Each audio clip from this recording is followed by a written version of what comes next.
السلام علیکم ورحمۃ اللہ وبرکاتہ۔ آج ہم انشاءاللہ نعمتوں کے زوال سے بچنے کے لیے دعاؤں کے بارے میں بات کریں گے۔ حقیقت یہ ہے کہ ہمارے پاس جو کچھ بھی ہے سب اللہ سبحانہ وتعالیٰ ہی کی طرف سے ہے، جیسے قرآن پاک میں آتا ہے وَمَا بِكُم مِّن نِّعْمَةٍ فَمِنَ اللَّهِ، تمہارے پاس جو بھی نعمت ہے وہ سب کی سب اللہ تعالیٰ کی طرف سے۔ اگر انسان غور بھی کرے تو بات بھی درست ہے، کیونکہ کون سی چیز ایسی ہے جو ہم نے خود بنائی ہو یا خود اگائی ہو یا خود تیار کی ہو؟ سب کا سب اللہ سبحانہ تعالیٰ ہی کا دیا ہوا ہے، ہم صرف ان کو استعمال کرتے ہیں، اپنی ضرورت کے مطابق ان کو ڈھال لیتے ہیں، ورنہ ہم ان کے بنانے والے نہیں، نہ ہم بارش برسانے والے ہیں اور نہ زمین سے سبزہ اگانے والے ہیں۔ اگر اللہ تعالیٰ بارشوں کو روک لے تو کون بارش برسا سکتا ہے؟ اور اگر اللہ تعالیٰ زمین کو بنجر اور ویران کر دے تو کون ہے جو اس میں کچھ اگا سکے؟ اسی طرح اگر ہمارے پاس بولنے کی طاقت ہے تو یہ بھی اللہ سبحانہ تعالیٰ کی دی ہوئی ہے۔ اسی طرح کھانے پینے کی بے شمار نعمتیں ہیں، اور بھی بہت ساری چیزیں، اولاد، اچھے ساتھی، دوست، احباب، سب سے بڑھ کر اللہ سبحانہ تعالیٰ کی طرف سے آئی ہوئی ہدایت، یہ تمام چیزیں ہمارے فائدے کے لیے، اور ان کو اگر ہم گننا چاہیں تو گن نہیں سکتے۔ وَإِن تَعُدُّوا نِعْمَةَ اللَّهِ لَا تُحْصُوهَا، اگر تم اللہ کی نعمتوں کو شمار کرنا چاہو، گننا چاہو تو گن نہیں پاؤ گے، اور یہ ایک بالکل سچی بات ہے۔ تو ہمیں ان نعمتوں کی قدردانی بھی کرنی چاہیے، ان پر اللہ تعالیٰ کا شکر گزار رہنا چاہیے، اور ان کو صحیح جگہ پر صحیح طور پر استعمال کرنا چاہیے اگر ہم واقعی اللہ تعالیٰ کے شکر گزار بندے بننا چاہتے ہیں۔ اور اس کے لیے ہم کوشش کے ساتھ ساتھ جب دعا کرتے ہیں تو اللہ تعالیٰ دعاؤں کا سننے والا ہے۔ تو آئیے دیکھتے ہیں کہ وہ کون سی دعائیں ہیں جو نعمتوں کی حفاظت کے لیے ہمیں سکھائی گئی ہیں، اور اسی طرح وہ کون سے طریقے ہیں کہ جن کے ذریعے نعمتوں کی حفاظت ہوتی ہے اور نعمتیں طویل عرصے تک انسان کے پاس رہتی ہیں اور انسان ایک پرلطف زندگی گزار سکتا ہے۔ جیسے ہم دیکھتے ہیں کہ ایک مرتبہ اکرمہ بن ابی جہل نے، جب نبی صلی اللہ علیہ وسلم نے مکہ فتح کر لیا اور وہ بھاگ گیا وہاں سے اور جا کر کشتی میں سوار ہو گیا، اور جب کشتی ڈوبنے لگی تو کشتی کے مالک نے کہا کہ اب تمہارے بت تمہیں نہیں بچا سکتے، صرف ایک اللہ کو پکارو، وہی تمہاری مشکل آسان کرے گا۔ تو اس وقت اکرمہ کی آنکھیں کھل گئی کہ اگر اس وقت صرف ایک اللہ کو پکارنا ہے تو یہی وہ بات ہے کہ جو محمد ہمیں اتنے عرصے سے بتا رہے ہیں اور ہماری سمجھ میں نہیں آ رہی۔ تو بہرحال انہوں نے اس وقت اللہ تعالیٰ سے عہد کیا کہ اگر آج میں یہاں سے زندہ بچ نکلا تو میں محمد صلی اللہ علیہ وسلم کے پاس حاضر ہو کر اسلام قبول کر لوں گا۔ تو بہرحال انہوں نے اپنا عہد پورا کیا اور پھر اسلام کی بہت ساری خدمت بھی کی۔ تو اس میں ہم دیکھتے ہیں کہ انہوں نے ایک مرتبہ سچے دل سے اللہ تعالیٰ کو پکارا تھا اور ان کی پکار سن لی گئی، دعا قبول ہو گئی، اور ایک بہت بڑے طوفان سے وہ بچ نکلے۔ تو اسی طرح ہم میں سے ہر شخص کو اپنی زندگی میں ضرور اس بات کا تجربہ ہوتا ہے کہ وہ کہیں نہ کہیں مشکل میں مبتلا ہوتا ہے اور پھر اللہ تعالیٰ کو پکارتا ہے اور اللہ تعالیٰ اس کی پکار سنتے ہیں۔ یہ الگ بات ہے کہ بعض اوقات جب ہمیں اللہ تعالیٰ نعمت سے نوازتے ہیں تو ہم پھر پلٹ جاتے ہیں اپنی ہی دنیا میں اور اللہ تعالیٰ کو بھول جاتے ہیں۔ تو اللہ تعالیٰ کو بھولنے کی بجائے اس کا ذکر اور اس کا شکر ادا کرتے رہنا چاہیے، اور خصوصاً جب ہم دعا کر رہے ہوں تو ساتھ ساتھ اللہ تعالیٰ کی تعریف بھی کرتے جائیں۔ الحمدللہ، اللہ اکبر، لا الہ الا اللہ، جو بھی کلمات دل سے نکلے اللہ کی تعریف کے، انہی کو پڑھ لینا چاہیے۔ اور اگر عربی زبان میں نہ بھی یاد ہو تو اپنی زبان میں جو بھی ہم بولتے ہیں اور جس میں ہم اپنے آپ کو زیادہ بہتر طور پر سمجھتے ہیں کہ ہم اللہ تعالیٰ کو پکار سکتے ہیں، اس زبان میں اللہ تعالیٰ کو پکاریں، اور پھر محمد صلی اللہ علیہ وسلم پر درود شریف پڑھیں۔ تو انشاءاللہ اللہ سبحانہ وتعالیٰ دعائیں سنے گا۔ جہاں تک نعمتوں کے زوال کا تعلق ہے، یعنی نعمتوں کے ختم ہو جانے کا تعلق ہے، تو یہ دراصل انسان کا ایک امتحان بھی ہے اور اس کے ساتھ ساتھ بعض اوقات عذاب بھی۔ جہاں تک یہ اللہ تعالیٰ کی طرف سے بندے کے لیے آزمائش ہے تو اس بارے میں رسول اللہ صلی اللہ علیہ وسلم نے فرمایا، اللہ تعالیٰ فرماتا ہے، جب میں کسی مومن بندے کی محبوب چیز دنیا والوں میں سے اٹھا لیتا ہوں، پھر وہ ثواب کی نیت سے صبر کرتا ہے تو اس کا بدلہ جنت ہے۔ یعنی اللہ تعالیٰ بندے کو بڑا مقام دینا چاہتے ہیں تو اسے دنیا کی کسی نعمت سے محروم کر دیتے ہیں، لیکن اس وقت ضروری ہے کہ بندہ اللہ تعالیٰ کے فیصلے پر راضی ہو جائے، اس کی رضا پہ راضی ہو جائے۔ تو جو راضی ہوتا ہے اللہ تعالیٰ اس سے راضی ہو جاتا ہے، اور جس سے راضی ہو جائے رب، اس کے لیے پھر جنت ہی جنت ہے۔ پھر اسی طرح یہ ہے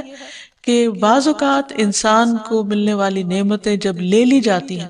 تو وہ اس کے گناہوں کا کفارہ بن جاتی ہیں، کیونکہ بعض اوقات ہم اللہ تعالیٰ کی نعمتیں پا کر وہ شکر ادا نہیں کر رہے ہوتے یا اطاعت نہیں کر رہے ہوتے، تو اللہ تعالیٰ پھر وہ نعمت واپس لے لیتا ہے تاکہ بندہ ہوش میں آئے اور اللہ تعالیٰ کی عبادت کی طرف راغب ہو، جس کے لیے اللہ تعالیٰ نے انسان کو پیدا کیا ہے۔ پھر اسی طرح یہ ہے کہ بعض آزمائشوں پر صبر بہت بڑے اجر کا باعث بنتا ہے، جو عام طور پر انسان نہیں کر سکتا یا عام طور پر اتنا بڑا اجر حاصل نہیں کر سکتا۔ رسول اللہ صلی اللہ علیہ وسلم سے طاعون کے متعلق پوچھا گیا تو آپ نے بتایا کہ یہ ایک عذاب تھا جو اللہ جس پر چاہتا تھا بھیج دیتا تھا، لیکن اس امت کے مسلمانوں پر اللہ نے اسے رحمت بنا دیا۔ اب جو شخص طاعون کی بیماری میں مبتلا ہو اور اس شہر میں ثواب کی نیت سے صبر کرتے ہوئے رکا رہے اور یقین رکھتا ہو کہ اسے صرف وہی مصیبت آ سکتی ہے جو اللہ تعالیٰ نے اس کے لیے لکھ دی ہے، تو اسے شہید کے برابر اجر ملے گا۔ پھر اسی طرح ایمان والوں کے لیے، صبر کرنے والوں کے لیے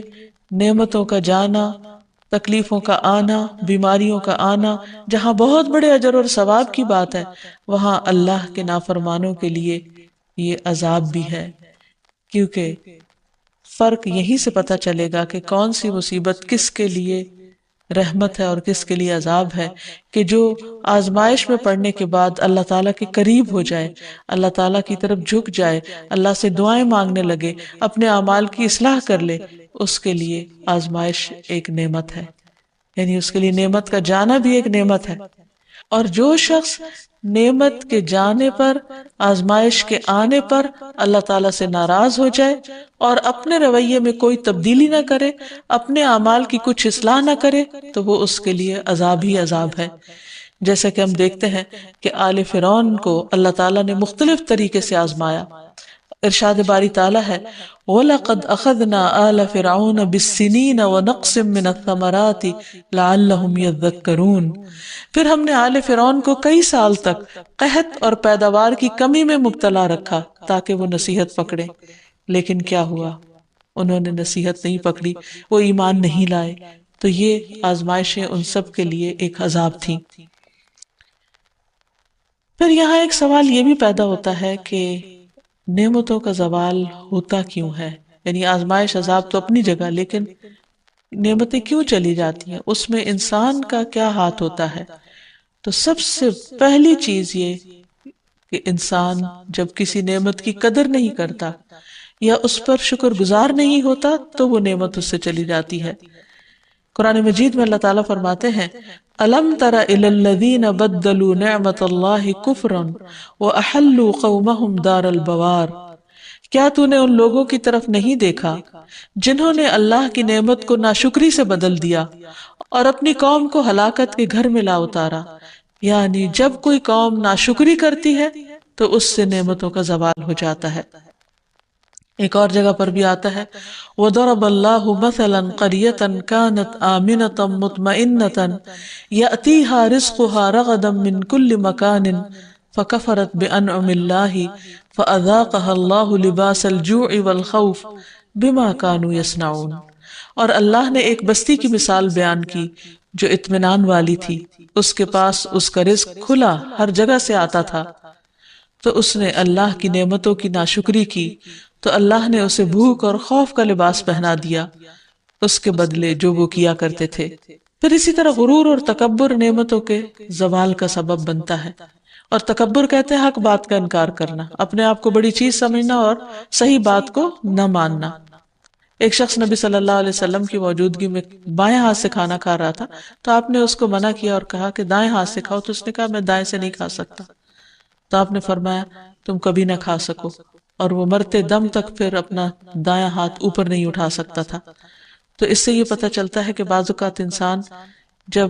اللہ اور اس کے رسول صلی اللہ علیہ وسلم کی کسی بات کو واضح طور پر ماننے سے انکار کر دیتا ہے تو اس پر بھی انسان کا امتحان ہو جاتا ہے۔ پھر اسی طرح نعمتوں کی نسبت اپنی طرف کرنا کہ ہم یہ سب کچھ اپنی محنت سے کر رہے ہیں اور ہماری کوشش ہے، اور اللہ سبحانہ وتعالیٰ کا شکر ادا نہ کرنا۔ اس سلسلے میں ہم دیکھتے ہیں کہ قارون ہے، قارون کو اللہ نے بہت کچھ دے رکھا تھا، لیکن وہ اسے اللہ کی رحمت یا اللہ کا انعام نہیں سمجھتا تھا۔ قال انما اوتیتہ علی علم عندی، کہ یہ سب کچھ تو مجھے اس علم کی بدولت ملا ہے جو مجھے حاصل ہے، یہ تو میرا اپنا کمال ہے، میری اپنی محنت ہے۔ پھر کیا ہوا؟ فَخَسَفْنَا بِهِ وَبِدَارِهِ الْأَرْضِ، ہم نے اس کو اور اس کے گھر کو زمین میں دھنسا دیا۔ فَمَا كَانَ لَهُ مِنْ فِئَةٍ يَنْصُرُونَهُ مِنْ دُونِ اللَّهِ وَمَا كَانَ مِنَ الْمُنْتَصِرِينَ، تو ہم نے اسے اور اس کے گھر کو زمین میں دھنسا دیا، پھر نہ اس کے لیے کوئی جماعت تھی جو اللہ کے مقابلے میں اس کی کوئی مدد کرتی، اور نہ وہ اپنا بچاؤ کرنے والوں میں سے تھا۔ پھر اسی طرح نعمتوں کے زوال کا ایک سبب نعمتوں کو غیر اللہ کی طرف منسوب کرنا، یعنی دوسروں کو اس کا سبب بتانا اور اللہ تعالیٰ سے دھیان ہٹ جانا اور اللہ کو یاد نہ کرنا اور اس کا شکر ادا نہ کرنا۔ اسی طرح نعمت کو استعمال نہ کرنا، وہ بھی نعمت میں کمی کر دیتا ہے۔ قرآن مجید میں آتا ہے وَيْلٌ لِكُلِّ هُمَزَةٍ لُمَزَةٍ الَّذِي جَمَعَ مَالًا وَعَدَّدَهُ يَحْسَبُ أَنَّ مَالَهُ أَخْلَدَهُ، بڑی ہلاکت ہے بہت تانا دینے والے اور بہت عیب لگانے والے کے لیے، وہ جس نے مال جمع کیا اور اسے گن گن کر رکھا، وہ گمان کرتا ہے کہ بے شک اس کا مال اسے ہمیشہ زندہ رکھے گا، یعنی مال کی وجہ سے اس کی شہرت ہوگی۔ تو جب ایک انسان کو اللہ مال دیتا ہے تو اس کے لیے لازم ہے کہ وہ اس کو اپنی ذات پر بھی خرچ کرے، اپنے گھر والوں پر بھی کرے، اور غریبوں، مسکینوں، یتیموں وغیرہ کا حصہ بھی اس میں سے نکالے۔ لیکن اگر انسان صرف اس کو بڑھاتا ہی چلا جائے اور کسی کا بھی حق نہ دے تو پھر اللہ سبحانہ وتعالیٰ اس میں کمی فرما دیتے ہیں۔ حضرت اسماء بنت ابی بکر کی روایت ہے، وہ کہتی ہے کہ مجھے رسول اللہ صلی اللہ علیہ وسلم نے فرمایا، خرچ کرو یا تھوڑا تھوڑا کر کے خرچ کرتی رہو، گن گن کر نہ رکھو ورنہ اللہ بھی گن گن کر دے گا، یعنی جو تمہیں اللہ دیتا ہے اس میں سے دوسروں کا حصہ بھی نکالتی رہو۔ اسی طرح ایک اور روایت سے بھی پتہ چلتا ہے کہ جو لوگ اللہ کے راستے میں خرچ نہیں کرتے ان کے مال کس طرح ضائع ہو جاتے ہیں۔ ابو درداء کہتے ہیں کہ رسول اللہ صلی اللہ علیہ وسلم نے فرمایا، جب بھی سورج طلوع ہوتا ہے تو اس کے دونوں پہلوؤں میں 2 فرشتے بھیجے جاتے ہیں جو یہ منادی کرتے ہیں، اور اس منادی کو 2 بوجھوں یعنی جن و انس کے علاوہ تمام اہل زمین سنتے ہیں کہ اے لوگو اپنے رب کی طرف آؤ، کیونکہ وہ تھوڑا جو کافی ہو جائے اس زیادہ سے بہتر ہے جو غفلت میں ڈال دے۔ اسی طرح جب بھی سورج غروب ہوتا ہے تو اس کے دونوں پہلوؤں میں 2 فرشتے بھیجے جاتے ہیں جو آواز لگاتے ہیں، منادی کرتے ہیں، اور اس منادی کو بھی 2 بوجھوں کے علاوہ تمام اہل زمین سنتے ہیں کہ اے اللہ خرچ کرنے والے کو اس کا نعم البدل عطا فرما، اور اے اللہ روک کر رکھنے والے کے مال کو ہلاک کر دے۔ تو اس سے یہ پتہ چلتا ہے کہ جو بندہ خرچ نہیں کرتا اس کا مال ضائع ہو جاتا ہے، اور جو دیتا ہے اس کے لیے وعدہ ہے کہ اللہ تعالیٰ اس کو اس کا بہترین نعم البدل اور عطا فرمائے گا۔ پھر اسی طرح لوگوں کی ضرورتیں پوری نہ کرنا، پھر اسی طرح بخل کرنا، کنجوسی سے کام لینا، جیسے قرآن مجید میں باغ والوں کا قصہ بیان کیا گیا کہ انہوں نے بخل کا فیصلہ کیا اور کہا کہ ہم آج اپنا باغ جب کاٹیں گے اس کا پھل لیں گے تو کسی بھی مسکین کو کچھ نہیں دیں گے، کسی اور کے اوپر ہم خرچ نہیں کریں گے۔ تو ہوا کیا کہ وہ صبح صبح اندھیرے میں اپنے گھر سے نکلے تاکہ جا کے باغ کا پھل اتار لیں، لیکن وہاں جب گئے تو باغ جلا پڑا تھا، اور وہ پریشان ہو کر رہ گئے کہ یہ کیا ہوا، کیا ہم راستہ بھول گئے ہیں، کہیں اور آ نکلے ہیں؟ لیکن حقیقت یہ ہے کہ اللہ سبحانہ وتعالیٰ نے ان کو اس بخل کی سزا دی تھی اور ان سے نعمت واپس لے لی۔ پھر اسی طرح لوگوں کو دیتے ہوئے تنگ پڑنا کہ یہ کیوں مانگتے ہیں یا کیوں لیتے ہیں ان سے۔ عبداللہ بن عمر کہتے ہیں کہ رسول اللہ صلی اللہ علیہ وسلم نے فرمایا، اللہ تعالیٰ کے پاس لوگوں کے لیے نعمتیں ہیں، وہ انہیں ان کے پاس اس وقت تک باقی اور ثابت رکھتا ہے جب تک کہ وہ مسلمانوں کی حاجات پوری کرنے میں لگے رہتے ہیں اور ان سے تنگ نہیں ہوتے، اور جب وہ ان سے تنگ ہو جاتے ہیں تو اللہ تعالیٰ وہ انہیں دوسرے لوگوں کی طرف منتقل کر دیتا ہے، یعنی وہی نعمتیں دوسروں کو مل جاتی اور وہ دوسروں کے ہاتھوں ان کو خرچ کرواتا ہے۔ پھر اسی طرح سرکشی کرنے والی قومیں، سرکشی کرنے والے افراد، اللہ سبحانہ وتعالیٰ ان سے بھی نعمتیں لے لیتا ہے۔ پھر گناہ اور نافرمانی کے کام نعمتوں کے زوال کا سبب بنتے ہیں۔ پھر اسی طرح انسانوں کے بعض کھلم کھلا گناہ جو ہے وہ انسانوں کے لیے قحط سالی کا باعث بنتے ہیں، ایسی بیماریوں کا سبب بنتے ہیں جو پہلی قوموں میں نہ تھی۔ تو اس لیے نعمت کو برقرار رکھنے کے لیے بہت ضروری ہے کہ نمبر 1 اللہ تعالیٰ کا شکر ادا کیا جائے، کیونکہ اللہ تعالیٰ کا وعدہ ہے لَإِن شَكَرْتُمْ لَأَزِيدَنَّكُمْ، اگر تم نے شکر ادا کیا تو میں اپنی نعمت تمہیں اور زیادہ عطا کروں گا۔ پھر اسی طرح نیک اعمال کرنا، اللہ تعالیٰ کو راضی رکھنا، جیسے اللہ تعالیٰ فرماتے ہیں اعملوا آل داود شکرا وقلیل من عبادی الشکور، اے داؤد کے گھر والو شکر ادا کرنے کے لیے عمل کرو اور بہت تھوڑے میرے بندوں میں سے شکر گزار ہیں۔ یعنی اللہ نے نعمتیں تو بہت سو کو دے رکھی ہیں لیکن شکر گزار لوگ کم ہیں۔ اور شکر گزاری کیا ہے کہ دل سے بھی انسان راضی ہو، زبان سے بھی اچھی بات نکالے اور عمل بھی اس کا اللہ تعالیٰ کی مرضی کے مطابق ہو۔ پھر والدین کے ساتھ نیکی اور صلہ رحمی کرنا، یہ بھی مال میں اضافے کا ذریعہ بنتا ہے۔ رسول اللہ صلی اللہ علیہ وسلم نے فرمایا جس شخص کو یہ بات پسند ہو کہ اس کی عمر میں برکت اور رزق میں اضافہ ہو جائے، اسے چاہیے کہ اپنے والدین کے ساتھ نیکی کرے اور صلہ رحمی کیا کرے۔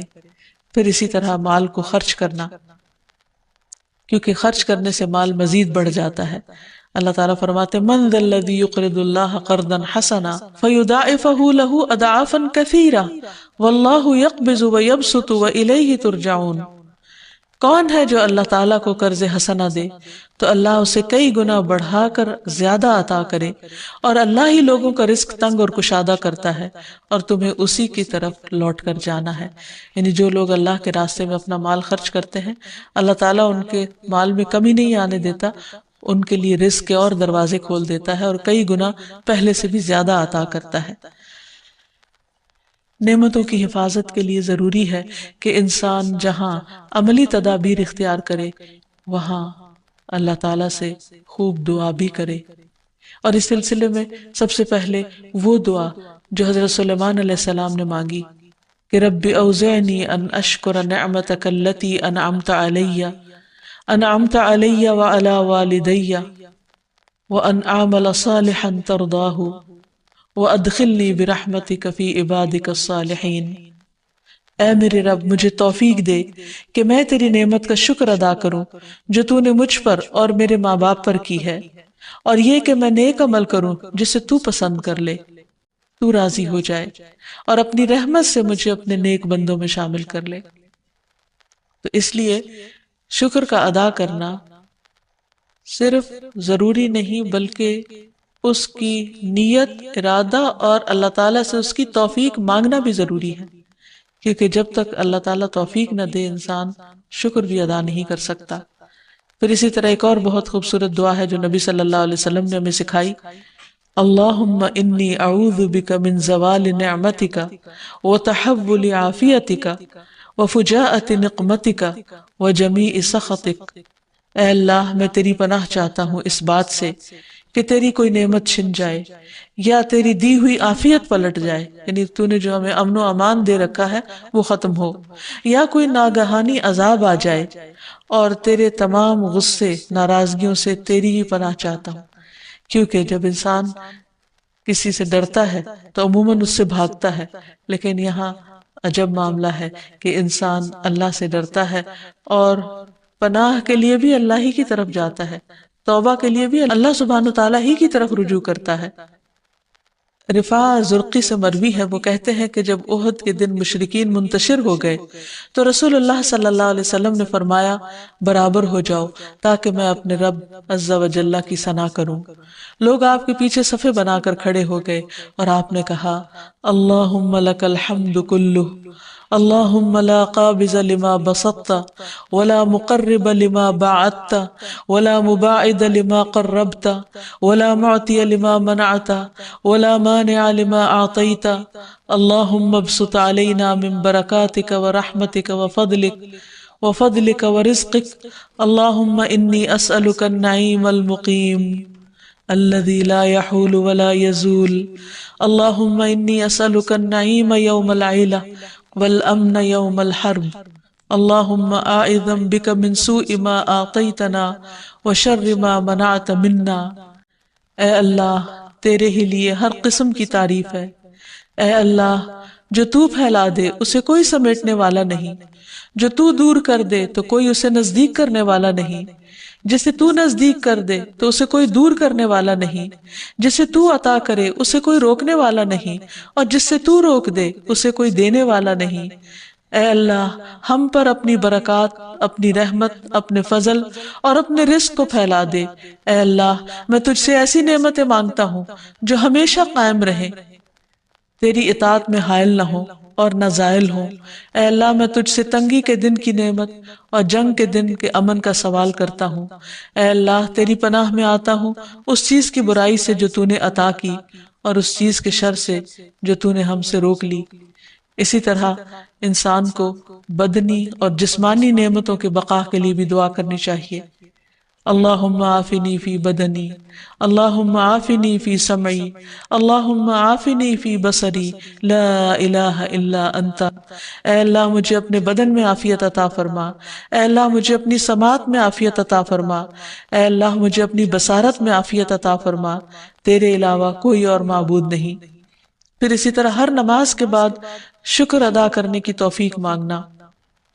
اللہم اعنی علی ذکرک و شکرک و حسن عبادتک. اے اللہ میری مدد کر اپنے ذکر اور شکر کرنے پر اور اپنی اچھی طرح عبادت کرنے پر. پھر اسی طرح سجدہ تلاوت میں بھی اللہ تعالیٰ کا شکر ادا کرنا. تو خلاصہ یہ ہے کہ اگر انسان یہ چاہتا ہے کہ اس پر نعمتیں باقی رہیں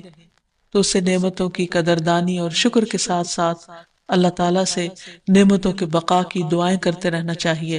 اور خصوصاً نبی صلی اللہ علیہ وسلم کی دعاؤں کو نہیں بھولنا چاہیے، کیونکہ آپ کو جامع کلمات عطا کیے گئے تھے اور آپ نے ہمیں بہت بہترین دعائیں سکھائی ہیں. اللہ تعالیٰ سے دعا ہے کہ وہ ہمیں ملنے والی نعمتوں کی حفاظت فرمائے اور دنیا اور آخرت میں آپ سب کو مزید نعمتیں عطا فرمائے. وآخر دعوانا ان الحمد للہ رب العالمین.